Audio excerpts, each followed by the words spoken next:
ma doonaysaa inaad dirto email professional ah mase kala walsan tahay halka aad ka bilow lahayd waxaanu nahay Warren Cloud waxaana baatana la nahay Google Cloud muuqaalkan waxaan ku tusi doonaa sida aad ku diri lahayd email professional ah adiga oo kaashanaya Google Gemini adigoo jooga marka uu leeyahay emailka ama gmailka waxaad ku dhufanaysaa compose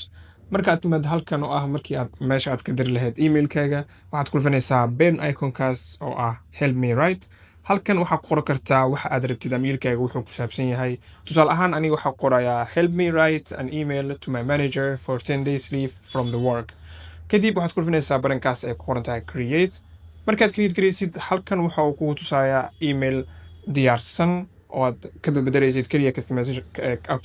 customization tusaale ahaan xagga waxa ku bedeli kartaa magaca managerkaaga iyo waxyaabaha kale aad rabtid halkan wuxuu leeyahay saddex option oo kala ah refine, elaborate iyo shorten. Formalize dad kligtid oo ah emailkaaga inuu noqonayo mid formal ah, elaborate oo ah mid intaas ka sii ballaaran iyo shorten oo ah mid kooban emailkaaga. haddii aad qanacsan tahay kadib insert aad dhehaysaa waxaad halkan ka bedeli kartaa waxyaabaha ama aad customization ku samaysi kartid emailkaaga. kadib haddii aad qanacsan tahay send aad leedahay intaas ayuu noo egyahay muuqaalkeena.